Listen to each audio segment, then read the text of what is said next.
On travaille aujourd'hui sur le dialogue intitulé « Blessure grave ». Dans ce dialogue, Jean s'est blessé. Il s'est blessé à la jambe.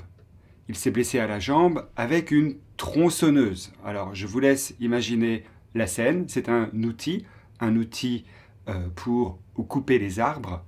Et il faut imaginer la situation où cette tronçonneuse a ripé, donc elle a glissé et a touché la jambe de Jean. Jean est blessé, mais sa blessure n'est pas trop grave, en tout cas elle n'est pas assez grave pour être immobilisé. Il peut encore bouger.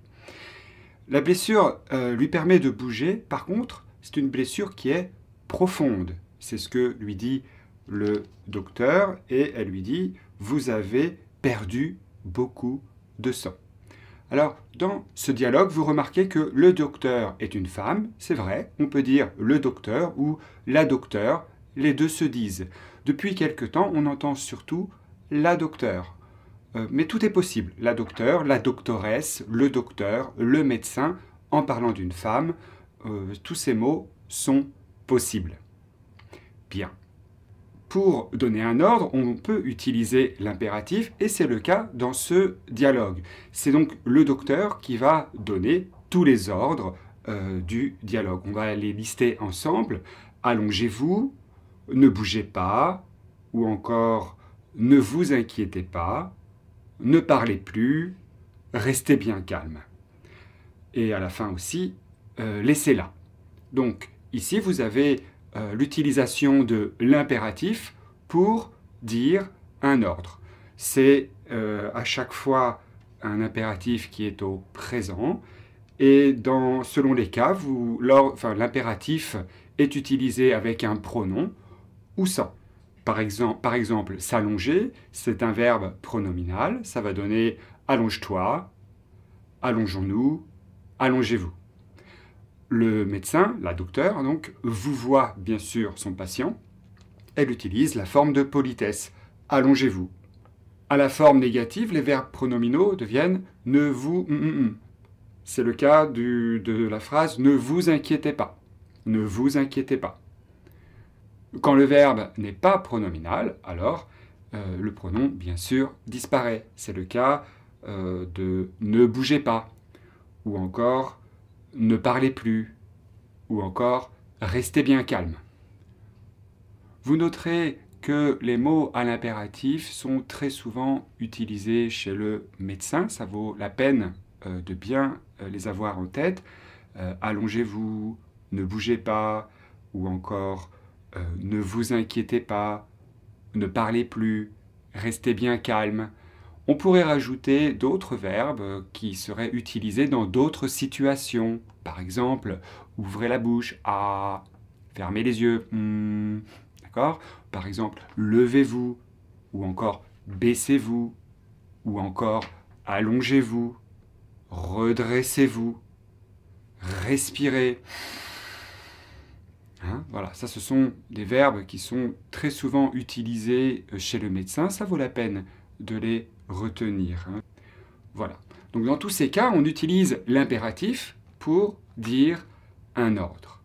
Mais si vous regardez attentivement la transcription du dialogue, vous constaterez que la docteure utilise également le futur simple pour donner des ordres polis. C'est le cas notamment de « on viendra vous changer votre pansement » ou encore « vous resterez au lit » ou encore « on vous raccompagnera chez vous ». Dans ces trois cas-là, eh bien, le patient n'a pas trop le choix. Il a beau protester un petit peu, eh bien, il va devoir faire ce que dit le médecin. C'est comme ça. Bien, alors, beaucoup de vocabulaire dans ce dialogue, et notamment du vocabulaire en relation avec la blessure et les soins. C'est le cas au début avec perdre du sang. Vous avez perdu beaucoup de sang. Vous avez perdu beaucoup de sang. Ou encore, appeler une ambulance. Appeler une ambulance. Quand on appelle les secours, on peut appeler une ambulance. On peut appeler le SAMU. On peut appeler les pompiers.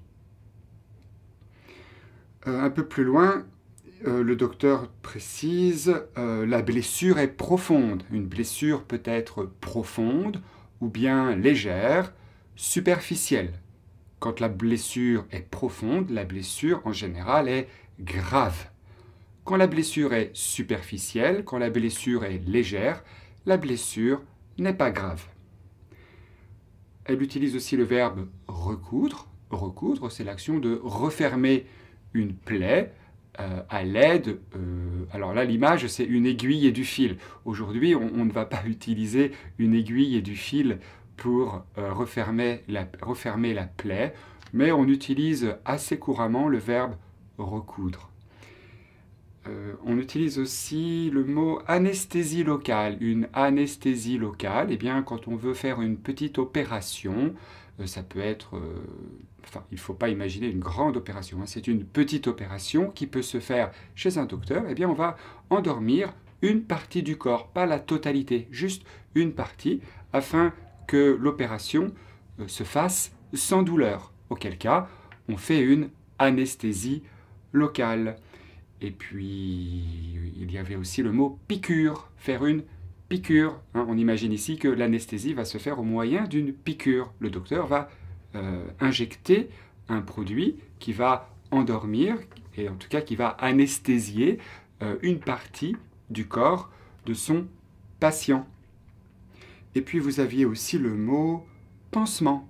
Un pansement, c'est une compresse, ça peut être du coton, généralement ça peut être un tissu, c'est vrai, qu'on va poser sur une plaie afin de la protéger des microbes, des bactéries, pour qu'elle guérisse plus rapidement. Et voilà, c'est à peu près tout pour le vocabulaire du soin. On avait peut-être aussi le mot empirer à la fin. Elle dit 3 jours sans bouger si vous ne voulez pas que ça empire. Empirer, ça signifie devenir plus grave.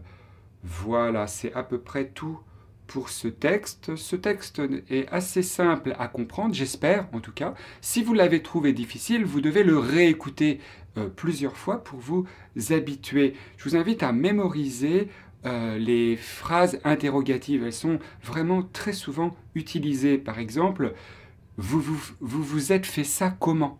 Vous vous êtes fait ça comment ? Hein, quand vous voulez demander à quelqu'un comment il s'est blessé, comment il a eu son problème, vous vous êtes fait ça comment ? Si vous tutoyez, tu t'es fait ça comment ? Tu t'es fait ça comment ? Tu t'es fait ça comment ? Tu t'es fait ça comment ?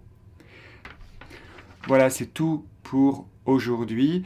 Je vous invite à présent à réécouter plusieurs fois ce dialogue et si vous en avez l'envie, eh bien, mémorisez-le. Ça peut être très utile, ça peut vous faire vraiment apprendre plus vite.